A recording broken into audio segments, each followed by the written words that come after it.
आज हम बात करेंगे अष्टांग योग अष्टांग योग के बारे में। तो योग कहाँ से आविर्भूत हुआ? आदि, योग का आदि क्या है, प्रारंभ, सोर्स क्या है? तो हम योग के आदि के रूप में देखते हैं भगवान शिव को। तो आदि योगी जो हैं भगवान शिव माने जाते हैं। तो उन्होंने सबसे पहले योग का ज्ञान सप्त ऋषियों को दिया और सप्त ऋषियों ने इस योग के ही माध्यम से अपनी उच्चतम अवस्था को प्राप्त किया। योग के सभी नियमों से उन्होंने अपनी सतोगुण के अवस्थाओं में अपने आप को लाकर और समाधि की अवस्था तक पहुंचकर उस परम तत्व के साथ एकत्व को महसूस किया, प्राप्त किया।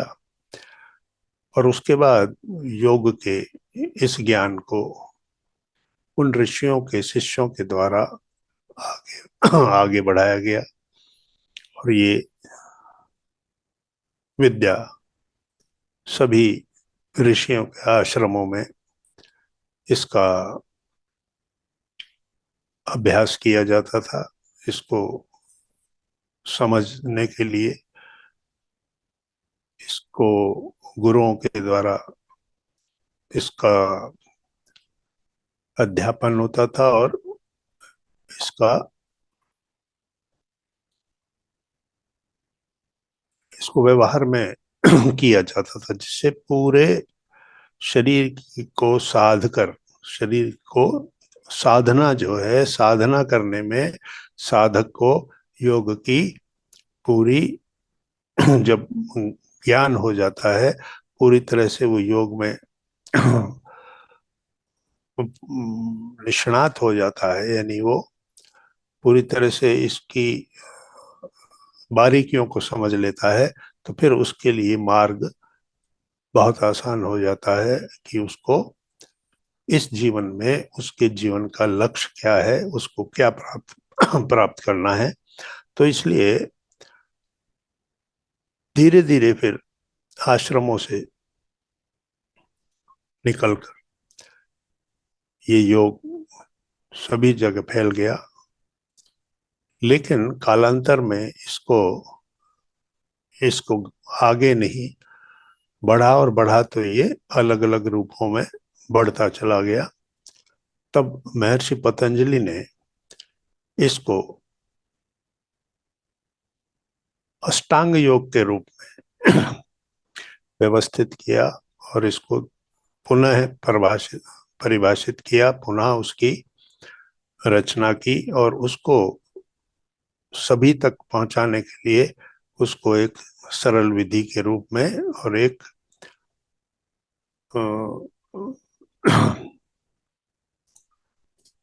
किस तरह से उसको उस पर अभ्यास किया जा सकता है उसको समझाने के लिए उसके उन्होंने 8 अंग बना दिए, यानी 8 स्टेप्स, 8 चरणों में। अगर हम ध्यान की उच्चतम अवस्था को प्राप्त करना चाहते हैं, जो समाधि होती है, तो उसके लिए हमें पूरी तरह से अपने आप को तैयार करना होगा। तो उस तैयारी को ही किस तरीके से हम अपने आप को उस अवस्था के लिए,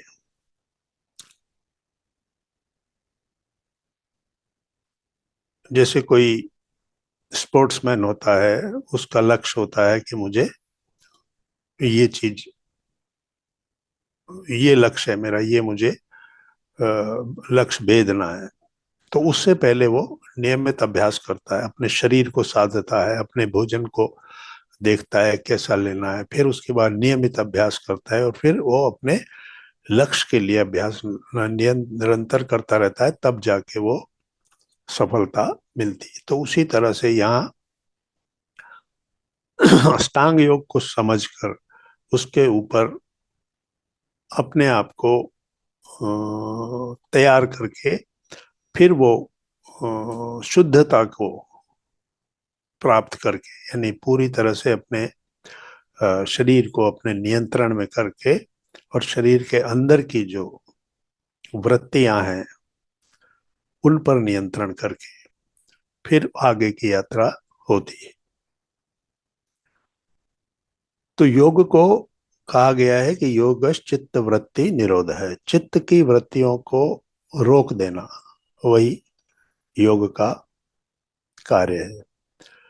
तो चित्त हमारा जो है वो निरंतर, जैसे एक खाली दीवार पर किसी प्रोजेक्टर से कोई फिल्म चलाई जाती है तो उस पे, उस दीवार पर जो साफ दीवार होती है लेकिन उस पर अनेक तरह के उपद्रव शुरू हो जाते हैं, उस फिल्म के में क्या क्या है वो सभी कुछ वहां हमको दिखाई देने लगता है और वो एक वास्तविकता जैसा प्रतीत होता है। तो हमारा चित्त भी एक बिल्कुल प्लेन दीवार की तरह है, लेकिन इंद्रियों और मन के उपद्रव, काम क्रोध मद लोभ मोह मात्सर्य, इन 6 शत्रुओं के उपद्रव ये निरंतर उस चित्त के ऊपर होते रहते हैं।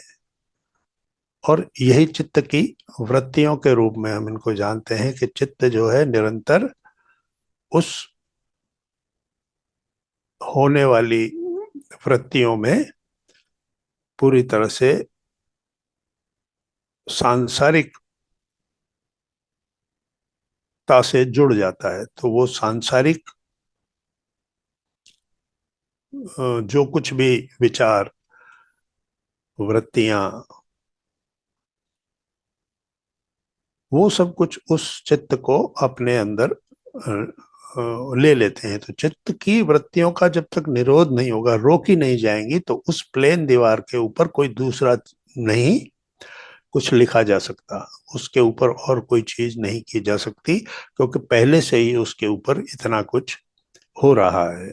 तो योग के द्वारा चित्त की वृत्तियों का निरोध किया जाता है, उनको रोका जाता है, यानी इंद्रियों के, मन के और हमारे बाकी 6 शत्रुओं के जो भी गतिविधियां हैं, हमारी भावनाओं को जिस तरीके से वो प्रभावित करते हैं, उन सब को किस तरीके से हम चित्त को उन सब के प्रभाव से रोक सकें। तो इसलिए हम अष्टांग योग का मार्ग लेते हैं। और अष्टांग योग के जो 8 अंग हैं उनको फिर हम महर्षि पतंजलि ने इस तरह से बताया कि यम, नियम, आसन, प्राणायाम, प्रत्याहार, धारणा, ध्यान और समाधि। अर्थात समाधि की उच्चतम अवस्था को शुद्ध सत्व गुण में पहुंचने के लिए तमोगुण और रजोगुण, इनको किस तरीके से नियंत्रण में लिया जाए, इनके प्रभाव को कैसे धीरे धीरे कम किया जाए। तो सबसे पहला यम जो है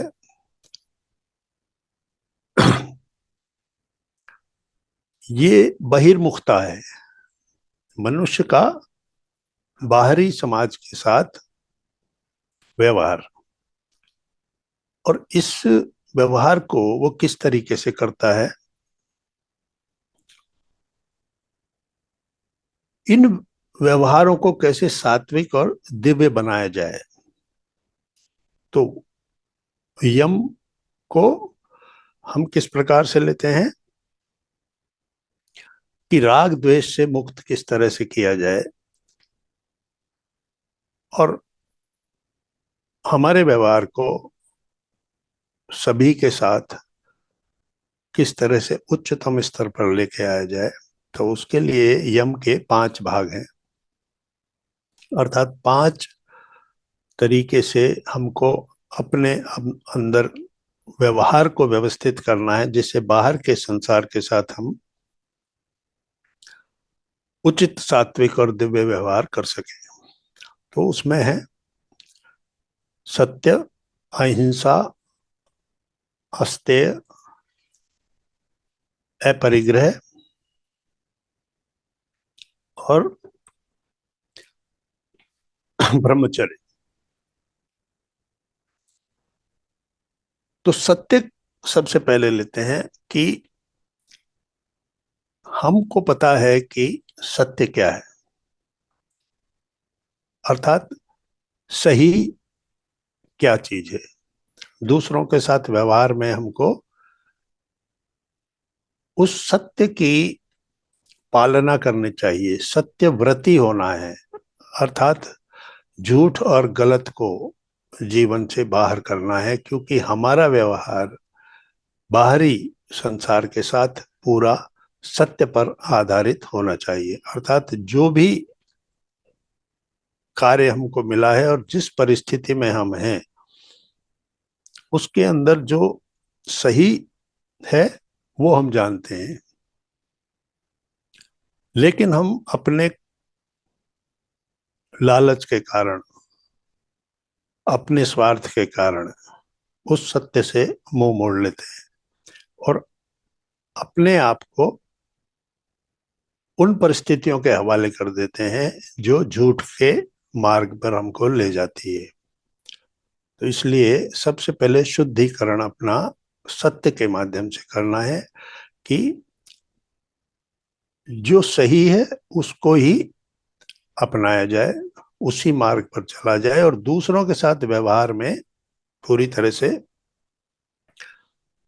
सत्यव्रती होना है।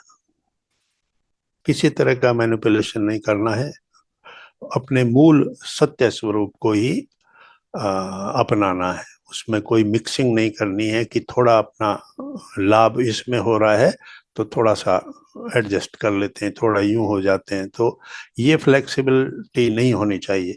सत्य मीन्स रिजिड, बिल्कुल एक निष्ठ, दृढ़ प्रतिज्ञ कि सत्य ये है, सही चीज ये है तो यही मानना है भाई, इसके अलावा और कुछ नहीं। तो इस तरीके से तमो और रजोगुण जो हमारे अंदर काम करते हैं, उनसे अपने आप को सत्य की तरफ लेके जाना है। तो इस प्रकार से सत्य को स्वीकार करना चाहिए। दूसरा है अहिंसा। हमारे अंदर बाहरी संसार के साथ जब हम व्यवहार करते हैं तो हम अक्सर हिंसक हो जाते हैं। जब परिस्थिति और व्यक्ति हमारे अनुकूल व्यवहार नहीं करता तो हमारे अंदर क्रोध आ जाता है। क्रोध हमको हिंसक बनाता है। क्रोध हमारे अंदर की ऊर्जा को नकारात्मक ऊर्जा में बदल देता है, और जब एक नकारात्मक आंतरिक स्थिति होती है तो उससे जो हमारा व्यवहार है वो भी नकारात्मक हो जाता है। तो इसलिए वहां हम तमोगुण को मान लेते हैं। तमोगुण से हम अपने व्यवहार को प्रभावित कर लेते हैं। तो इसलिए हिंसक, किसी भी तरह की हिंसा, किसी भी जीव के प्रति हिंसा नहीं हो। प्रत्येक प्राणी, चाहे वो वनस्पति जगत का हो, प्राणी जगत का हो, उसके साथ पूरे प्रेम के साथ व्यवहार हो। किसी तरह की भी हिंसा, और हिंसा शारीरिक हिंसा, मानसिक हिंसा और आध्यात्मिक हिंसा, 3 तरह से की जा सकती है। शारीरिक हिंसा में किसी को चोट पहुंचाना, मानसिक हिंसा में किसी के मन को दुख पहुंचाना, और आध्यात्मिक हिंसा में किसी के अंतःकरण को गलत रास्ते पे ले जाना, उसको काम, क्रोध, मद, लोभ इस मार्ग पर ले जाना और क्षमा, दया, करुणा, इनसे उसको दूर हटा देना, तो ये आध्यात्मिक हिंसा है। तो इसलिए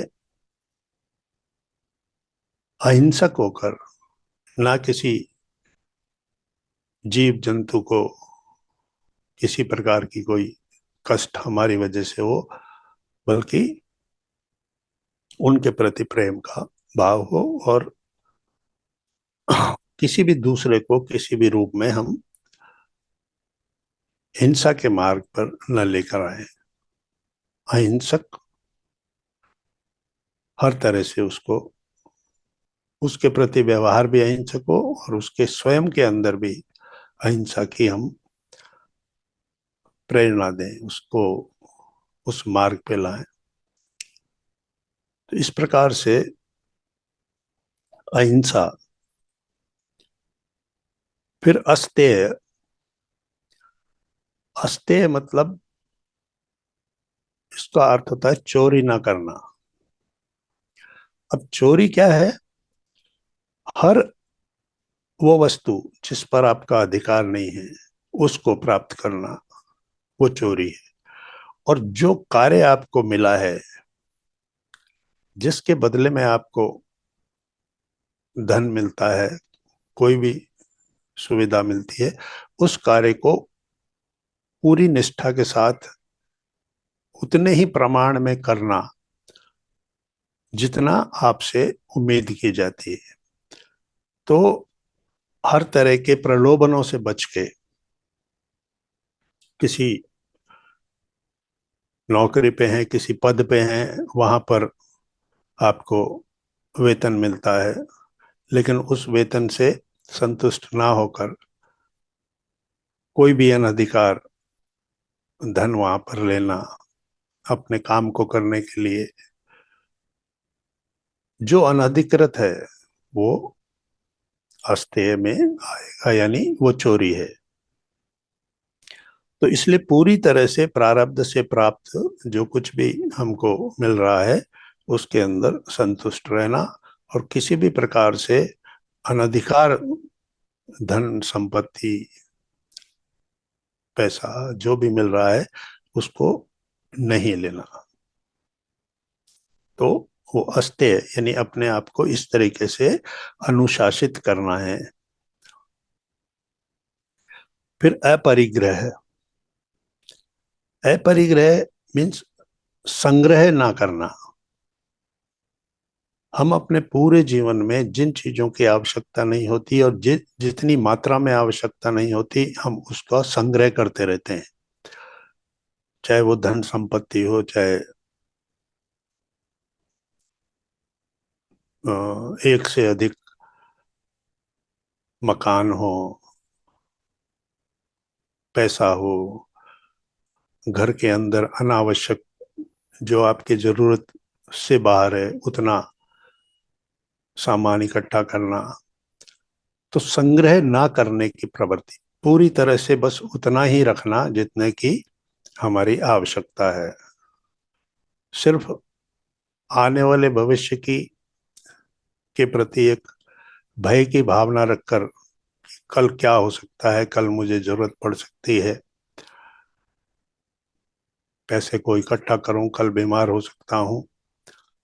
तो ये अपरिग्रह है, मतलब संग्रह ना करें, क्योंकि जो विचार आप अपने आप को देंगे, तो वही फिर बाद में आपके जीवन में आ सकता है। तो इसलिए अपने आप को इस तरह के संग्रह के प्रवृत्ति से दूर रखना है। और फिर यम के अंदर आता है एक ब्रह्मचर्य। ब्रह्मचर्य सभी प्रकार की शारीरिक, मानसिक और सामाजिक उपलब्धियों के लिए बहुत आवश्यक है।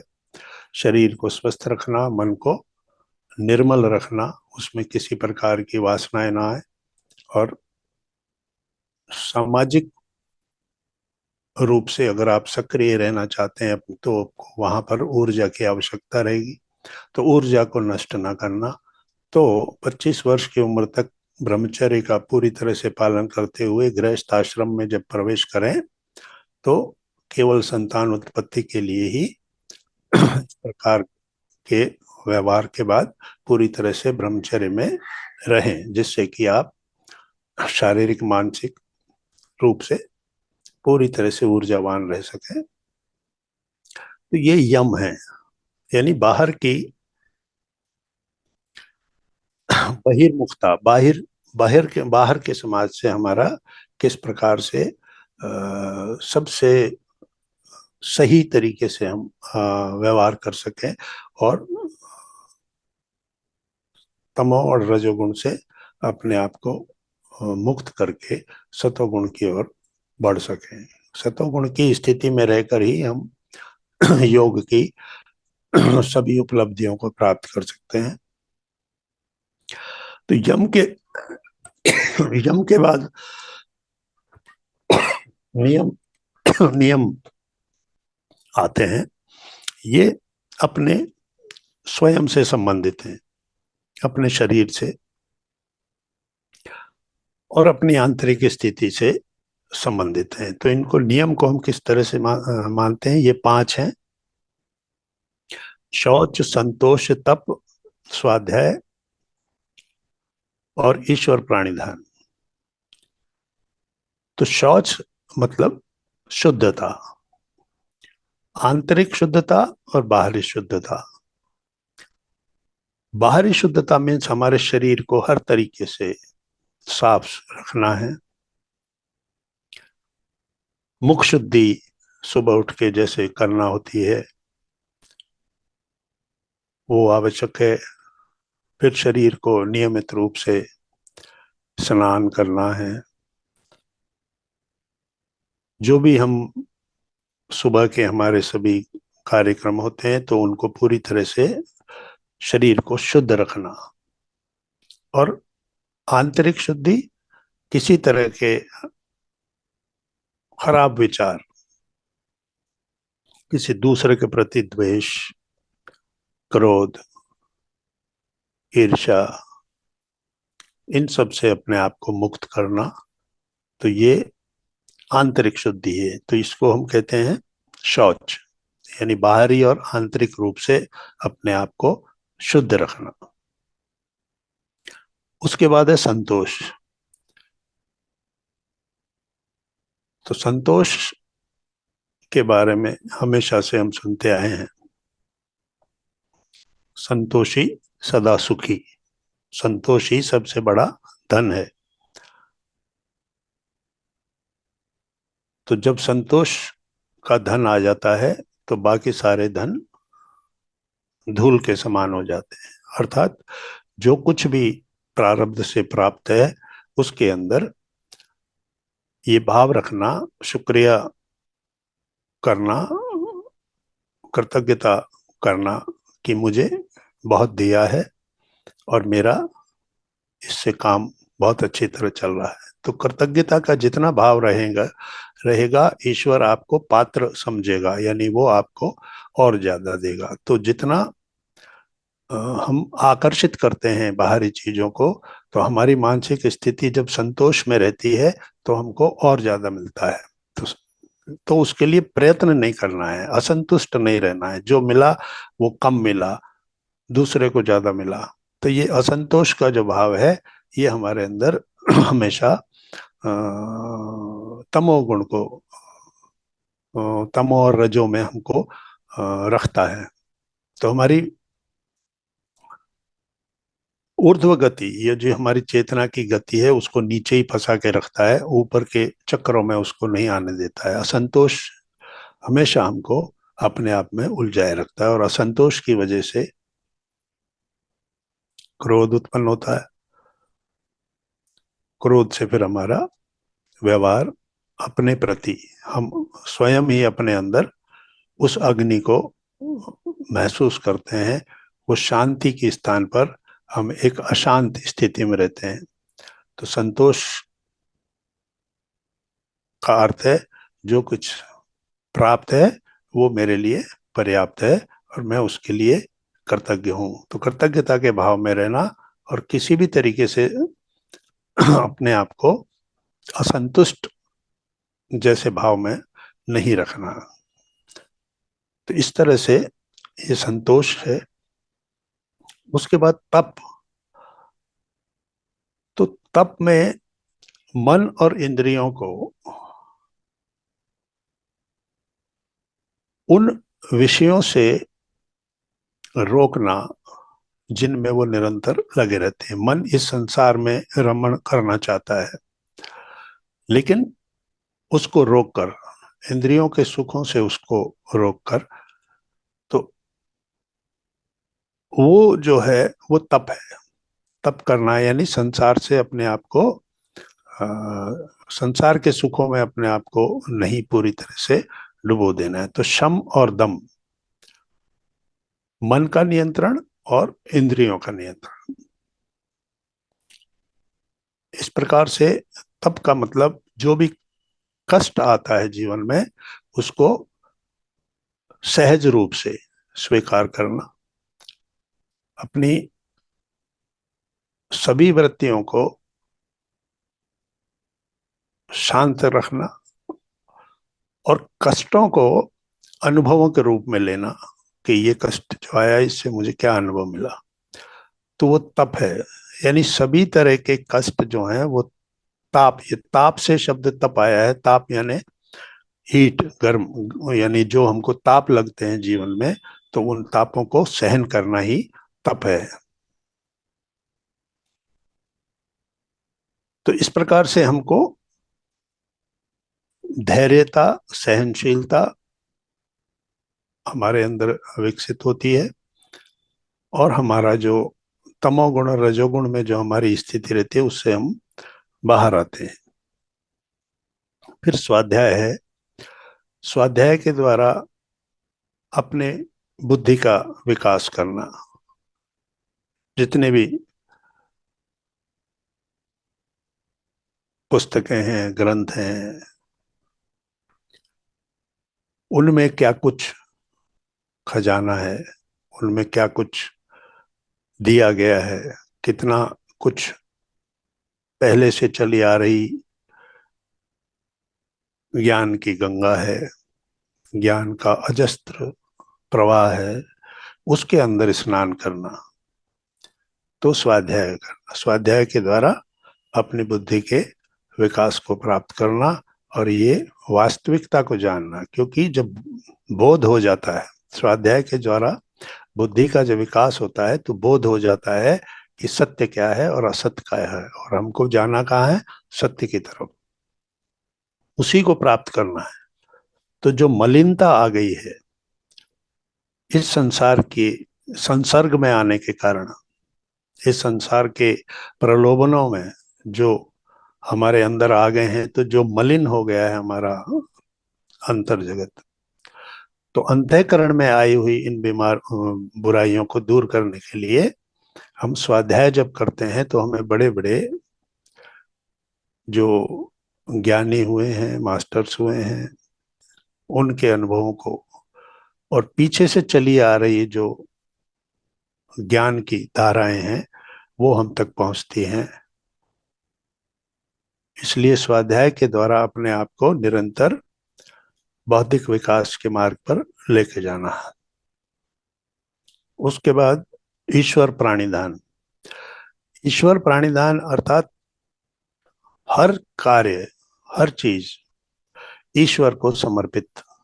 मैं मात्र एक यंत्र हूं, ईश्वर का इंस्ट्रूमेंट हूं, उपकरण हूं, और जो कुछ भी मुझसे करवाया जाता है, मैं करता नहीं हूं, कर्ता भाव में नहीं रहना है, और उसके ही उसी की जो भी कार्य है वो मैं करता हूं। तो ना फल में अपने आप को जोड़ना है, किसी भी क्रिया में, कर्म में और फल में अपने आप को नहीं जोड़ना है। जैसे अगर हम, कोई व्यक्ति किसी के यहाँ नौकरी करता है, तो जो मालिक है वो उसको भेजता है कि वहां से जाके ये पैसे लेके आओ।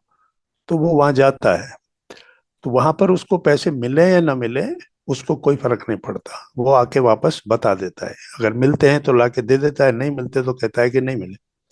तो उसके अपनी कोई भावनाएं उसके अंदर जुड़ी नहीं है, क्योंकि वो दूसरे के प्रति पूरी तरह से समर्पित है। उसका फल, वो वहां गया, उसने काम किया, उसका क्या फल रहा, वो दूसरे को समर्पित है, उसका, वो मालिक का काम है।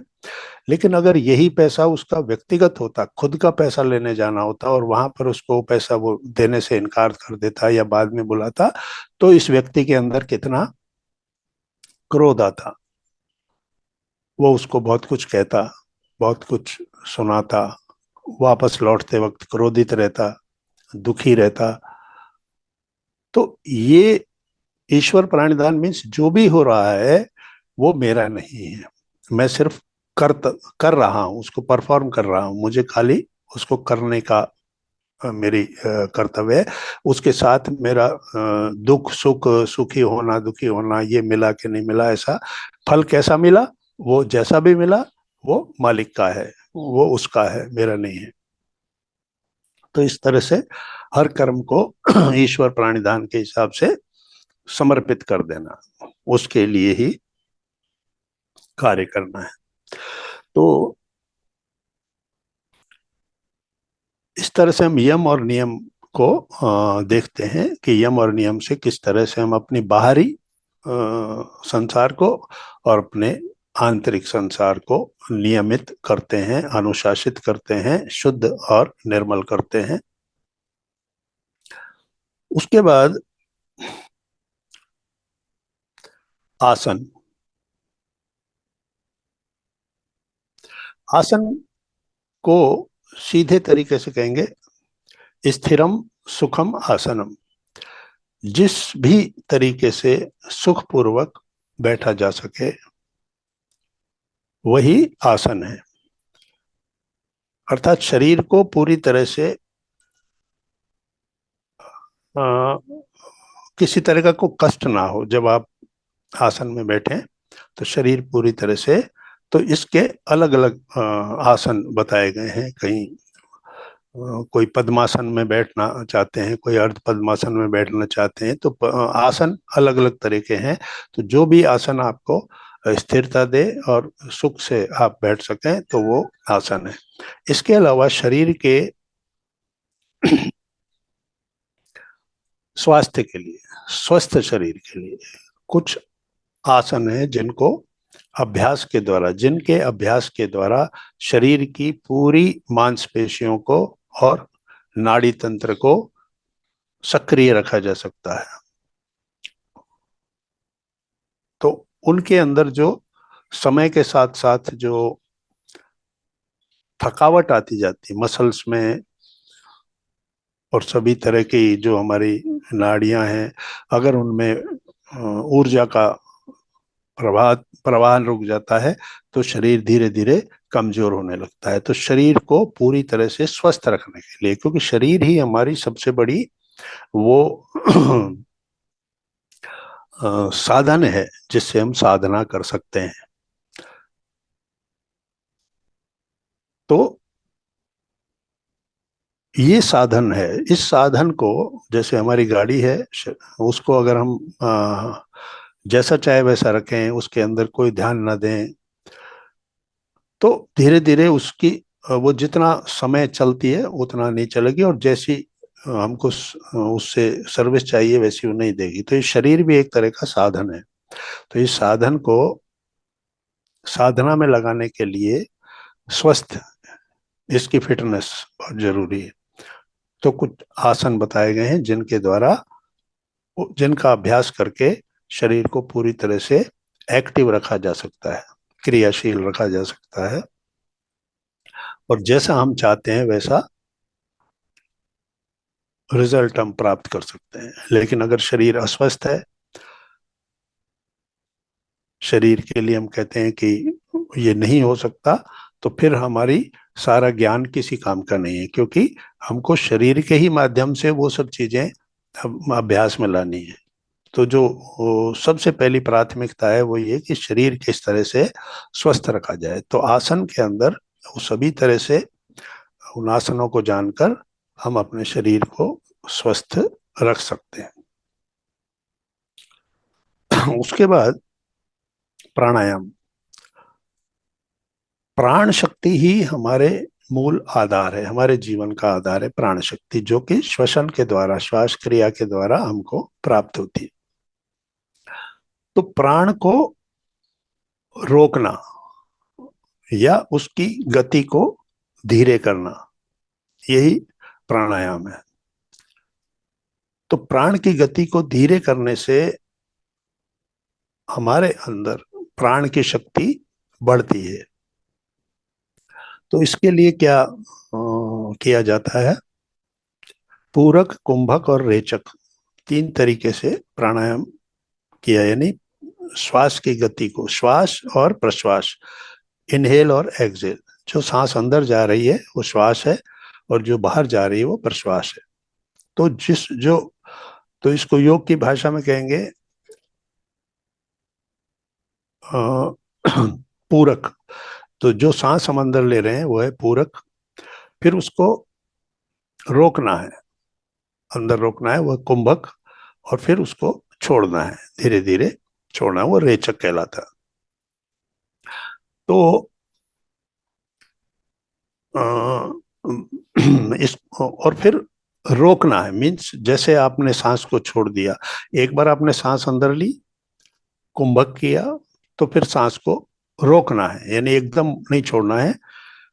तो सांस को रोकना, फिर सांस को छोड़ देना, और फिर रोकना, यानी लेना नहीं है तुरंत, कुछ सेकंड रुकना है और फिर अंदर लेना है।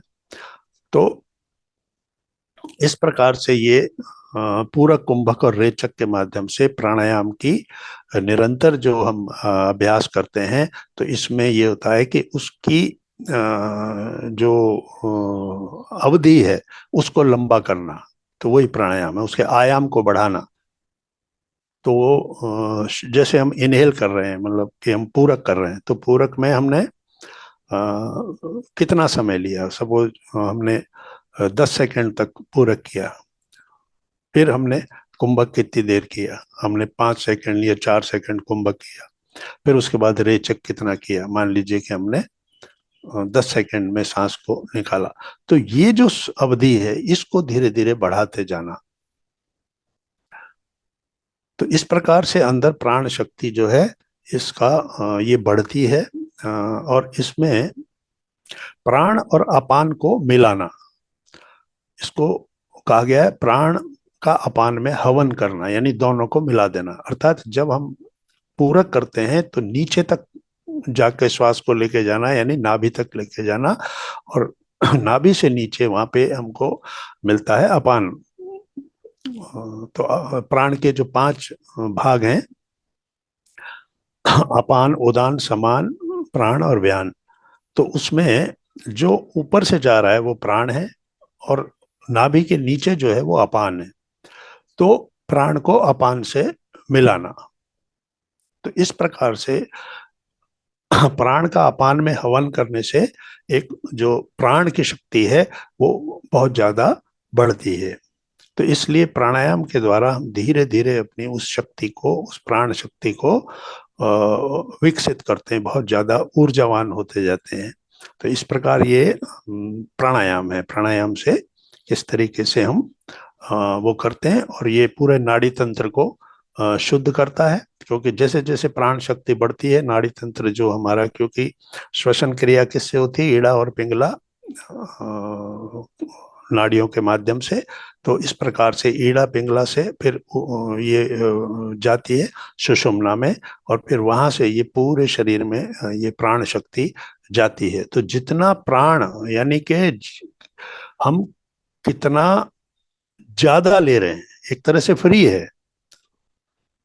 कोई उसके लिए नहीं है कि आप लंबा सांस लें, तो आप जितना चाहे लंबा ले सकते हैं। तो जो चीज फ्री है, लेकिन जो बहुत काम की चीज है, उसको ज्यादा से ज्यादा लिया जाए, उसके प्रति लालच किया जाए कि ये ज्यादा मिले मुझे। तो उसको जब आप प्राण शक्ति को अंदर लेते हैं, तो फिर आपके पूरे शरीर के अंदर, आपकी पूरी नस नाड़ियों के अंदर ऊर्जा का संचार होता है। और इसी प्राणायाम के माध्यम से सभी तरह के रोगों को भी दूर किया जा सकता है। और फिर हमारी जो ऊर्जा है जो नीचे अटकी रहती है, जो तमोगुण रजोगुण में अटकी रहती है, इसको भी ऊपर उठाने में ये जरूरी है, ये आवश्यक है, और ये इसमें मदद करती है। तो प्राणायाम के बाद फिर आता है प्रत्याहार। प्रत्याहार का मतलब प्रति आहार, प्रति मीन्स उल्टा। तो हमारी इंद्रियों का आहार क्या है? हमारी इंद्रियों का आहार है विषय, सांसारिक विषय। हमारी इंद्रियां क्या चाहती हैं? आंखें क्या चाहती, क्या देखना चाहती हैं? अच्छे से अच्छा देखना चाहती हैं। कान क्या सुनना चाहते हैं? अपनी प्रशंसा सुनना चाहते हैं, अपनी अच्छी अपने लिए बातें सुनना चाहते हैं। इस संसार की जो भी चीजें हैं उनको कान के माध्यम से हम सुनते हैं तो बड़ा आनंद आता है। उसी प्रकार से जीभ है, सभी तरह के भोग करना चाहती है। जीभ में तरह तरह की खाने की इच्छाएं, जबकि उस खाने का जीभ के साथ जितनी देर संपर्क रहता है उतनी ही देर वो टेस्ट है, उसके बाद गले से नीचे उतरते ही उसका कोई अर्थ नहीं रहता आपके लिए। लेकिन फिर भी हम जीभ को संतुष्ट करने के लिए हर तरह का खाना खाने के लिए तैयार रहते हैं, भले ही वो शरीर के लिए कितना भी लाभदायक हो या हानिकारक हो। तो इस प्रकार से हमारी इंद्रियां जो हैं उनको जीभ को जो है ये चाहिए, जो हमारी त्वचा है इसको स्पर्श चाहिए, अच्छी हवा का स्पर्श, ठंडी हवा का स्पर्श। जैसे भी कोई विपरीत स्थिति आती है तो हम बेचैन हो जाते हैं, पंखा नहीं चल रहा तो बेचैन हो जाते हैं। तो इंद्रियां हमारी बाहर से सुख ढूंढती हैं। उसी तरह नासिका है तो घ्राण शक्ति हमारी जो है, सूंघने की शक्ति, हम अच्छी से अच्छी चीजों की खुशबू चाहते हैं। खराब कोई वो है तो हम वहां से जल्दी से निकल जाना चाहते हैं, अगर वहां पर कोई दुर्गंध है तो सुगंध के प्रति हम आकर्षित होते हैं। तो हमारी सारी जो इंद्रियां हैं ये सारी इस संसार के विषयों में सुख ढूंढ रही हैं। तो इसको प्रति आहार यानी उल्टा कर देना है, यानी कि इनको बाहर से अंदर की तरफ मोड़ देना है। तो ये पांचों इंद्रियां जो हमारी ज्ञानेंद्रियां हैं ये हमारे अंदर की तरफ आ जाएं, यानी उनको बाहर के सुखों से कट कर देना, उसमें उनको सुख नहीं, बल्कि वो अपने अंदर की तरफ उनको मोड़ देना। तो उसके बाद वो बाहर सुख नहीं ढूंढेंगी।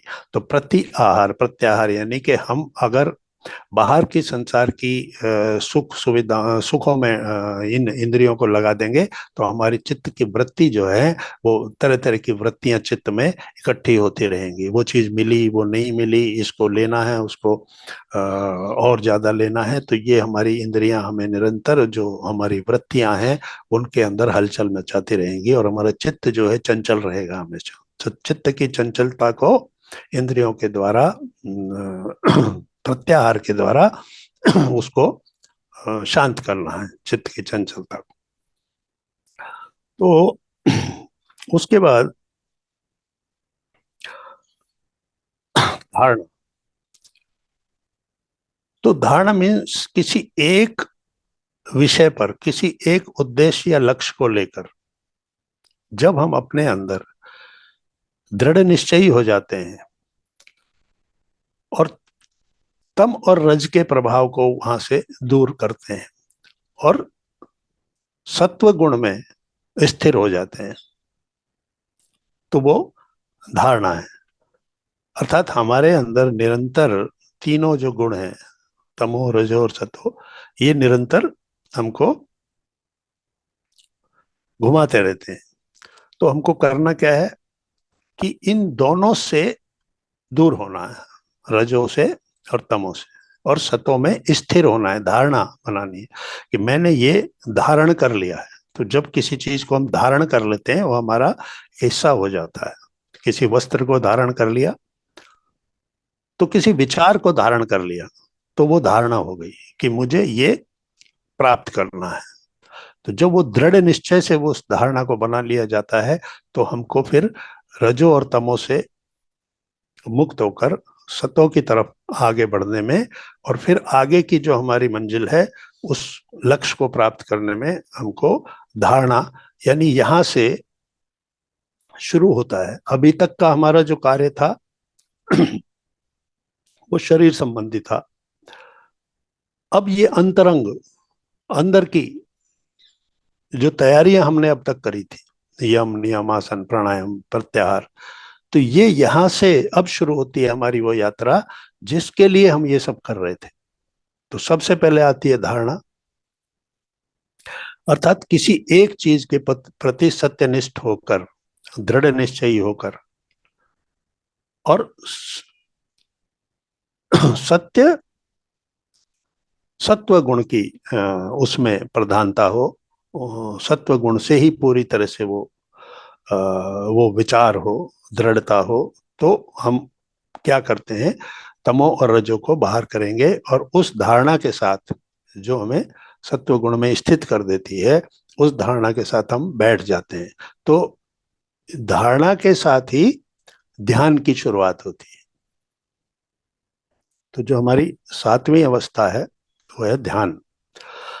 तो ध्यान के अंदर चित्त को ठहरा देना। तो चित्त की बहुत सारी वृत्तियां जो हैं, उन वृत्तियों से अब तक हमने सीखा कि कैसे हम चित्त की वृत्तियों से मुक्त हों। तो ये सभी जो स्टेप्स हमने लिए, वो चित्त की वृत्तियों का निषेध हुआ, निरोध हुआ, वो वृत्तियां से हम मुक्त हुए। तो अब चित्त को हम कहाँ लगाना है, तो अब चित्त को ठहराना है एक जगह। तो उसकी वृत्ति जो है अब हमको पूरी तरह से जो चित्त की वृत्तियों को जो अस्थिर कर दे देते हैं वो क्या है, रजस और तमस। तो रजो और तमो क्या है, चित्त की वृत्ति को जो अस्थिर बनाए हुए हैं उससे अब हम बाहर आके, और अब हम सत्व में अपने आप को अपनी वृत्ति को स्थिर कर देते हैं। और यहाँ से फिर हमारा जो है ध्यान की यात्रा प्रारंभ होती है। यानी पूरी तरह से अब हमने अपने आप को शुद्ध निर्मल कर दिया है, और अब हमारी जो यात्रा है वो अंतर की यात्रा, अंतरंग यात्रा जो है अब शुरू हो रही है। और वो वहां से फिर हमने ध्यान के द्वारा उस एक ही वृत्ति के अंदर, जो सात्विक वृत्ति के अंदर अपने चित्त को ठहरा दिया। वहां से फिर हम एक नए जगत में प्रवेश करते हैं।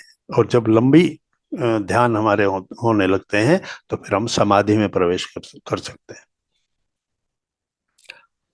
समाधि पूर्ण तरह से अपने आप को उस ऊर्जा के साथ जोड़ना, उस परम तत्व की ऊर्जा के साथ जोड़ना। ये सांसारिक ऊर्जा से जो कुछ हमने अपने आप को अब तक किया, वो सांसारिक ऊर्जाएं जो हमारे अंदर निरंतर घूमती रहती हैं, उन सांसारिक ऊर्जाओं से अपने आप को मुक्त किया।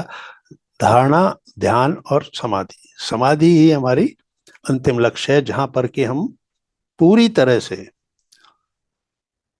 निर्वाणिक शरीर, यानी शरीर से मुक्त होकर पूरी तरह से उस ऊर्जा में, परमात्मा तत्व की ऊर्जा में विलीन हो जाते हैं। फिर उसका, जैसे शिव का हमेशा जो रूप है वो समाधि का रूप है, शिव जी हमेशा समाधि में रहते हैं।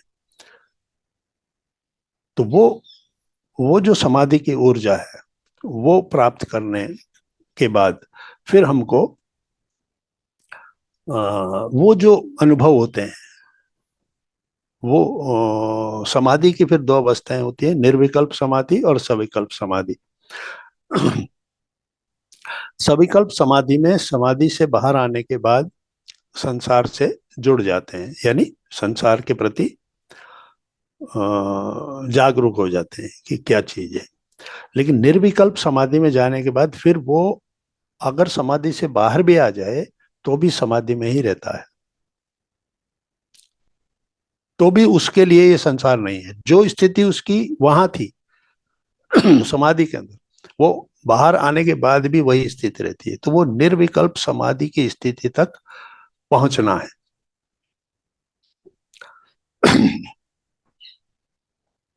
तो इस तरीके से पूरी तरह से रजस और तमस से मुक्त होकर सत्व में स्थिर होकर समाधि की स्थिति में बैठकर हम उस परम तत्व की ऊर्जा के साथ एक हो जाते हैं। ये जो जीव है, ये जो जीवात्मा है, इसका जो लक्ष्य है वो क्या है, वियोग से योग, वियोग क्या है? दूर हो गया। किससे? परमात्मा से। तो परमात्मा से जो वियोग हुआ, उस वियोग को हम क्या करते हैं? किसी से अगर हम दूर हो गए तो हम वापस पास होना चाहते हैं, उसके नजदीक जाना चाहते हैं। तो समाधि की स्थिति में हम उस वियोग से वापस योग, उससे जुड़ जाना, तो उससे जुड़ जाने की अवस्था में हम आ जाते हैं। तो इस प्रकार से हमारा अष्टांग योग के माध्यम से हम अपने इस लक्ष्य को प्राप्त कर सकते हैं। ये एक तरीका है, मतलब योग का मतलब उस परमात्मा से मिलना, जुड़ जाना, जोड़। तो इसी को भगवत गीता में दूसरे तरीके से बताया कि कृष्ण ने कहा अर्जुन को कि कर्म योग, ज्ञान योग और भक्ति योग के द्वारा तू मुझ तक पहुंच सकता है। तो फिर ये अष्टांग योग भी एक मार्ग है। इस अष्टांग योग से भी हम वो प्राप्त कर सकते हैं, शरीर के ऊपर काम करके, अपने मन के ऊपर काम करके, मन के आंतरिक स्थितियों को नियंत्रण में करके, चित्त की वृत्तियों को सही दिशा में ले जाकर, तमोगुण और रजोगुण से अपने आप को मुक्त करके सत्व गुण में स्थिर करके हम उस लक्ष्य को भेद सकते हैं। तो आज का ये हमारा अष्टांग योग का विषय था। यहीं पर मैं विराम देता हूँ वाणी को।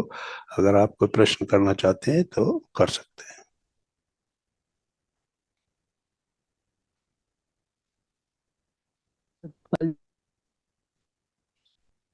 ध्यान और ज्ञान दोनों ही बहुत अच्छे, आपने बहुत सुंदर तरीके से बताई, पेश किए। तो बहुत बहुत धन्यवाद आपका मास्टर। कोई भी अपना सवाल पूछना चाहिए इससे रिलेटेड तो पूछ सकते हैं।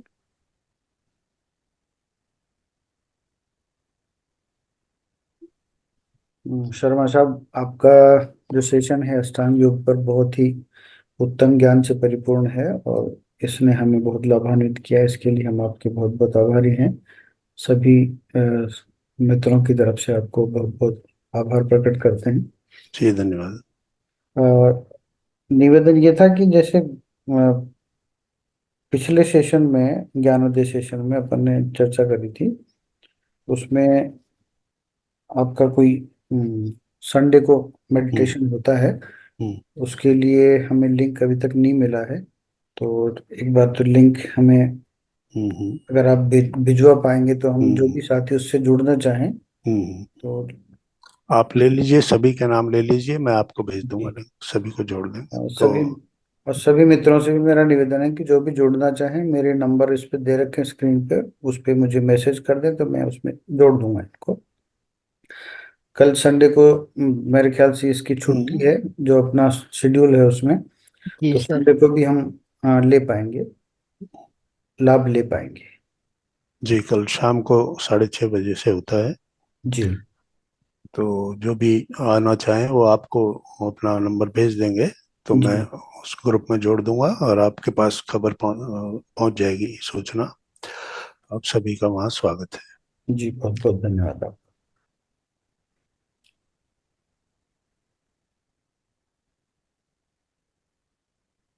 योग से संबंधित कोई भी प्रश्न आपके मन में आ रहा हो तो आप पूछ सकते हैं।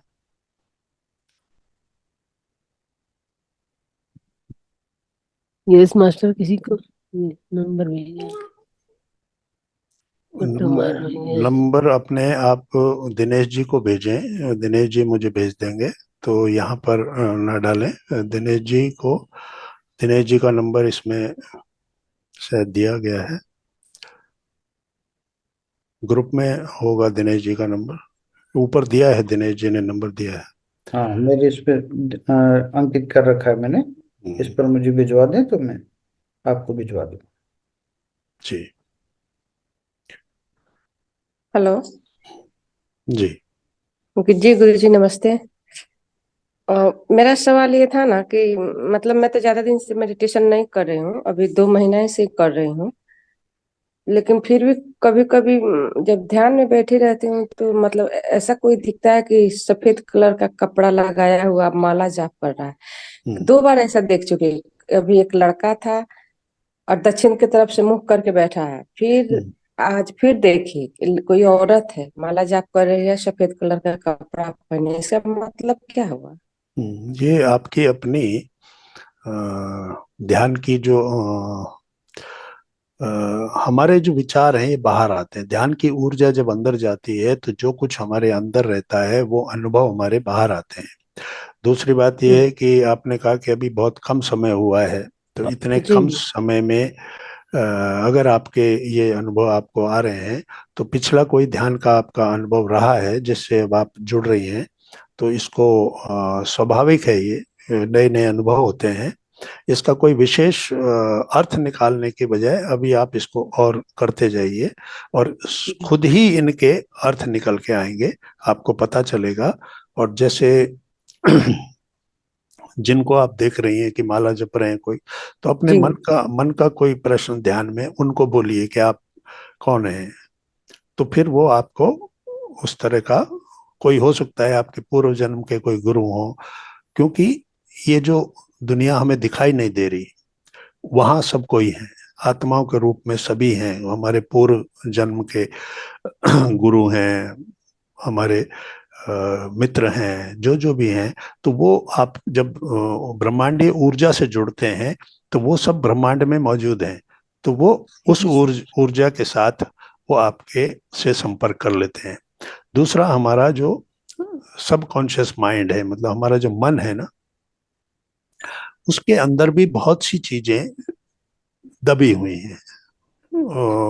कितने सालों का जो जीवन हमारा चला जा रहा है, निरंतर हम नए नए जन्म लेते जा रहे हैं, तो मन जो है वो वही रहता है। उस मन के अंदर हमारे पूरे जो अनुभव हैं पिछले जन्मों के, वो सब उसके अंदर रहते हैं। सबकॉन्शियस माइंड उसको कहते हैं हम। गुरु जी, मतलब मैं लगभग 2-3 साल से गायत्री मंत्र का जाप करती हूँ, हम्म, लेकिन पीएमसी के जब देखी 1-2 महीना से तो मुझे बहुत अच्छा लगा, तो जी जी। मेडिटेशन करने लगे। आज हाँ, गायत्री मंत्र का जाप मैं 2-3 साल से करती हूँ, सुबह शाम माला जाप करती हूँ। वो तो करते रहिए, उसमें कोई जी खराब बात नहीं है, और वो बहुत अच्छी बात है कि आप वो कर रही हैं, क्योंकि उससे ऊर्जा बढ़ती है।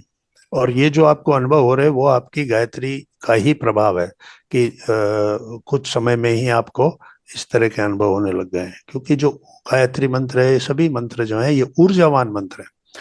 तो इन सभी के अंदर हम ब्रह्मांड की ऊर्जा को आकर्षित करते हैं। ध्यान भी वही है, ध्यान को सरल रूप में बताया गया है कि अगर कोई मंत्र नहीं कर सकता, कुछ दूसरे काम नहीं कर सकता, तो सबसे सरल तरीका है ध्यान योग। आंख बंद करके बैठें, अपनी सांस पर ध्यान दें। तो ये सबके लिए है, यानी जिसको, जो अनपढ़ भी है, जो पढ़ा लिखा नहीं है, जो कुछ नहीं कर सकता, जो कहता है कि भाई मैं तो पूजा पाठ या कुछ नहीं होता है, तो यानी ये ध्यान इसलिए है कि ये सबके लिए है। किसी को भी आप बैठा दो, जो भी है, चाहे वो कैसा भी है, उसको कह दो यहाँ बैठ जाओ, आंख बंद कर लो, सांस पर ध्यान दो, तो ये बड़ी सीधी सी तकनीक है, सीधी सी क्रिया है, ये किसी को भी समझाई जा सकती है। तो इसलिए गुरु जी, ध्यान जो वैसे है तो सबसे आसान है। मतलब मेरा कोई गुरु जी नहीं है, मैं हम्म ऐसे ही मतलब आत्मा आवाज देता है ना कि ये करो, तो मैं करने लगी थी जाप तो मेडिटेशन मुझे। अ, ऊपर से हाँ जो ब्रह्मांड है वो भी हमको गाइड करता है।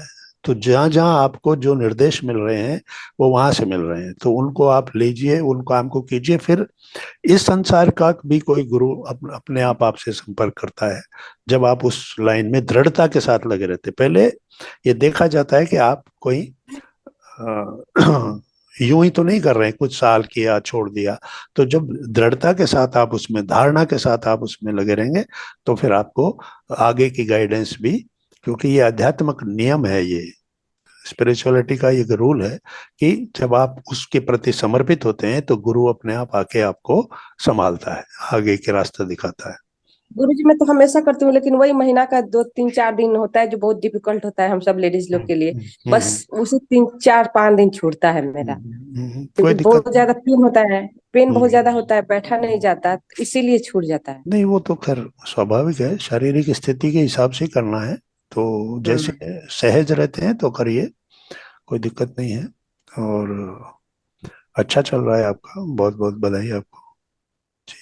थैंक यू सर, थैंक जी। यस मास्टर, किसी और का कोई सवाल?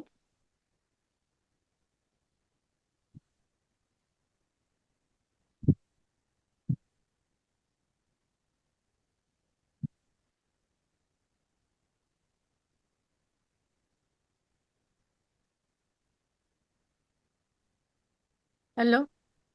जी। यस बोलिए मैम। या नमस्ते सर। जी मैं नमस्ते।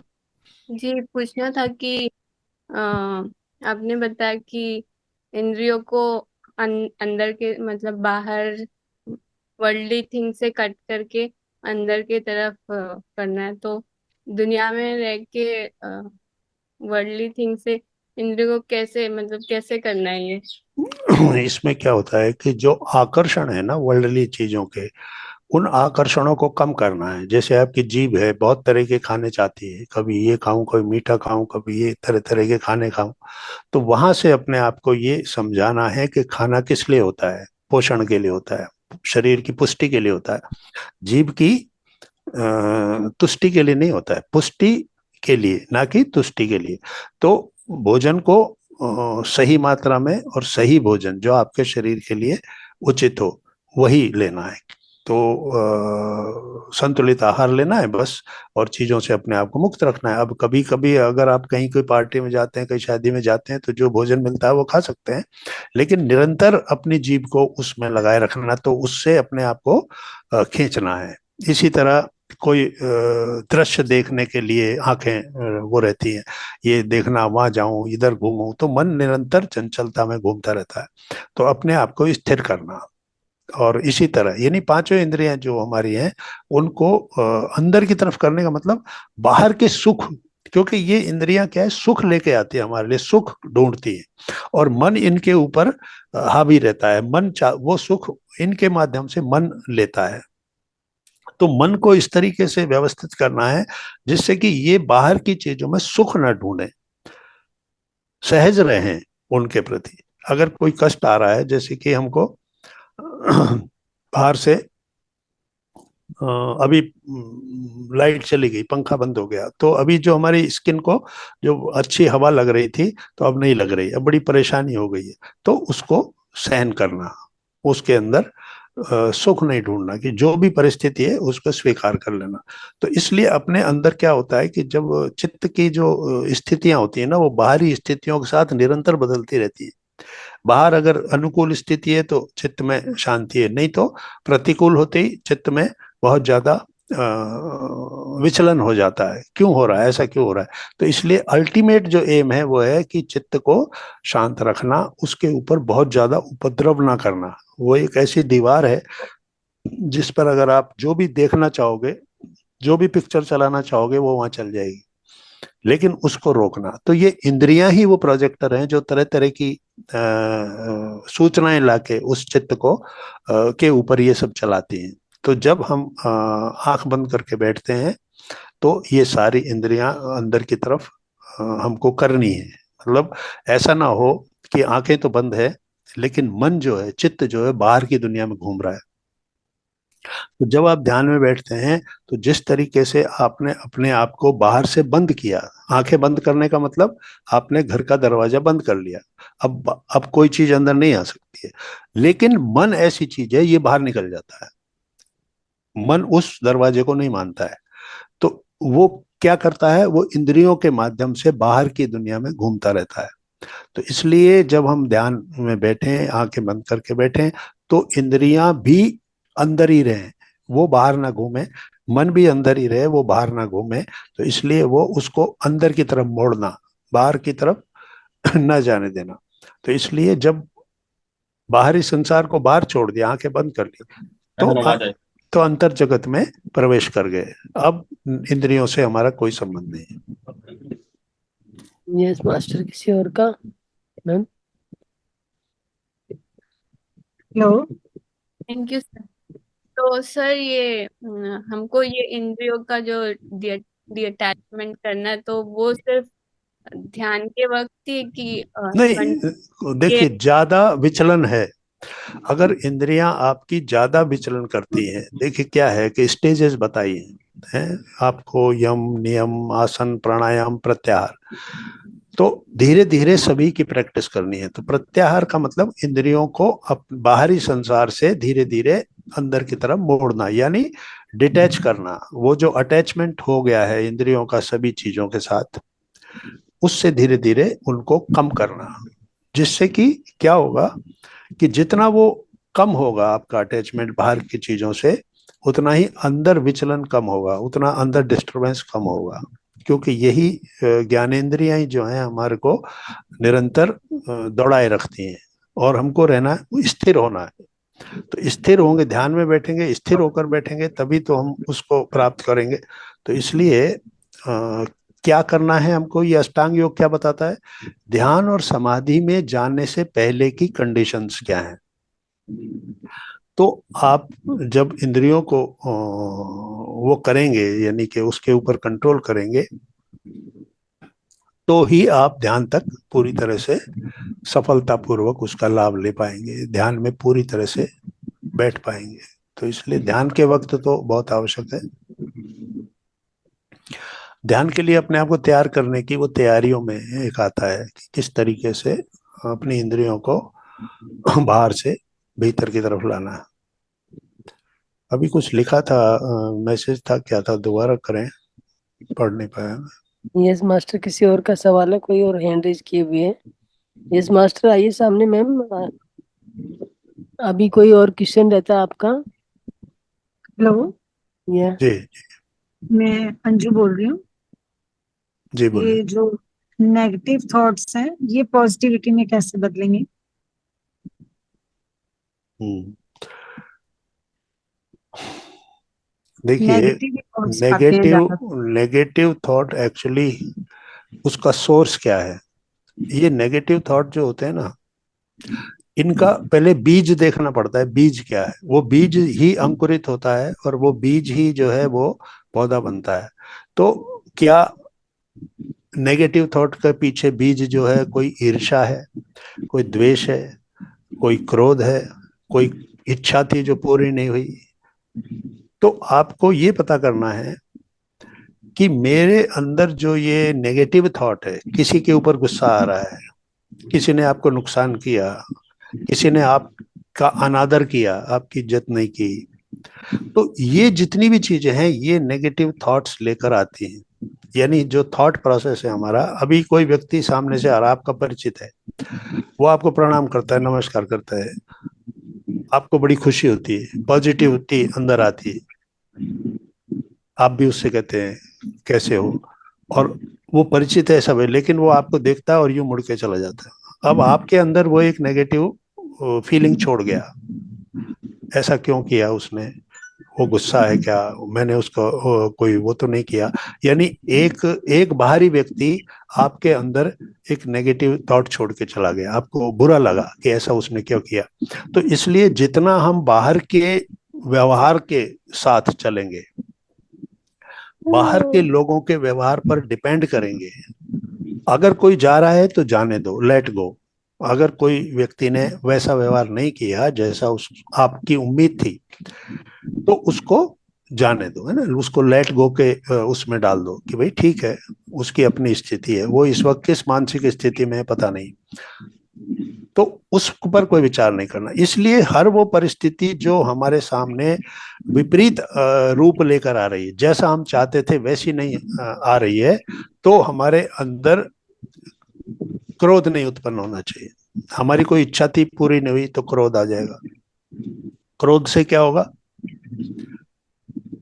विवेक मर जाता है। विवेक यानी वो जो हमारी बुद्धि को गाइड करता है, तो क्रोध उस विवेक को दबोच लेता है, तो फिर बुद्धि भ्रम हो जाता है। तो क्रोध में लिए गए निर्णय हमेशा गलत होते हैं। तो इसलिए बुद्धि भ्रम हो जाता है। बुद्धि भ्रम हो जाता है तो पूरी तरह से हम अस्त व्यस्त हो जाते हैं।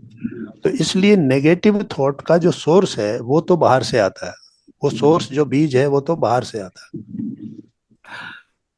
अब जैसे बीमारी का आपको पता चला कि मेरे किसी ने कहा, डिटेक्ट किया कि टेस्ट हुआ और पता लगा ये बीमारी आपको है। अब ये बीमारी को नेगेटिव थॉट में कन्वर्ट नहीं करना है, सिर्फ ये विचार लाना है कि ये एक चैलेंज है, ये एक चुनौती है, मेरे शरीर को एक खास तरह के अनुभव से गुजरना है, तो इसलिए अब मैं इसको किस तरीके से इसका सामना करूं। तो इस तरह प्रकार बजाय इसके कि उससे मन को प्रभावित कर लेना, मन को बीमार कर लेना, कैसे होगा, घबराहट, चिंता, क्या होगा, तो जब हम नेगेटिविटी में मुड़ जाते हैं एक बार किसी चीज को लेकर, तो फिर वो मल्टीप्लाई होती रहती है, फिर वो एक के बाद एक, वो क्योंकि फिसलन है, वो नेगेटिव जो है वो फिसलन है, एक बार आप फिसल गए तो रुक नहीं सकते हैं, वो फिसलते जाएंगे। और पॉजिटिविटी है चढ़ाई, चढ़ना है, पॉजिटिविटी के लिए मेहनत करनी पड़ेगी। तो सहज क्या है, जैसे 7-8 महीने से मेडिटेशन नहीं हो पा रही है तो वो फिर अब नहीं होगी, छूट गई है? नहीं नहीं नहीं नहीं, ऐसा तो बिल्कुल भी नहीं सोचना है कि अगर छूट गई है तो नहीं हो पाएगी। ये तो हर दिन का काम है, जिस दिन आप करोगे उस दिन फायदा होगा। आज आप नहीं कर पा रहे तो आज कर लीजिए, आज करेंगे तो आज का फायदा होगा, कल करेंगे कल फायदा होगा।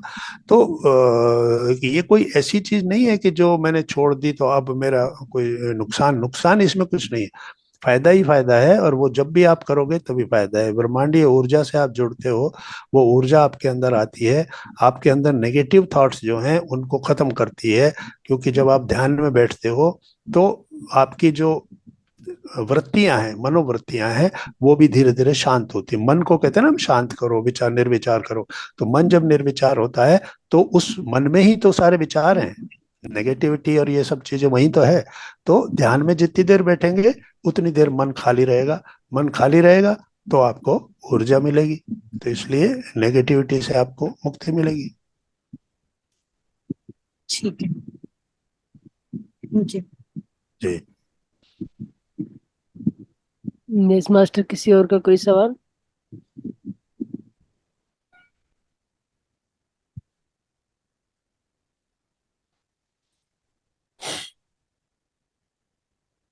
तो सतपाल जी, आपने बहुत अच्छा ज्ञान दिया और जी। बहुत अच्छा ही ध्यान भी आपका बहुत ही डीप था। तो आज हम आपकी अपने ध्यान और ज्ञान को यहीं पे विराम देते हैं, जी और जी, कल थैंक फिर, यू वेरी कल मच। तो छुट्टी रहेगा, मंडे को फिर 5 बजे मिलते हैं। सभी साथियों से अनुरोध है कि सभी जुड़े और अपना ध्यान और ज्ञान का वो मत बढ़ाते रहें। थैंक यू जी ऑल ऑफ यू मास्टर्स, और बहुत बहुत धन्यवाद सतपाल जी आपका जी, भी। सभी को धन्यवाद, आपको भी धन्यवाद।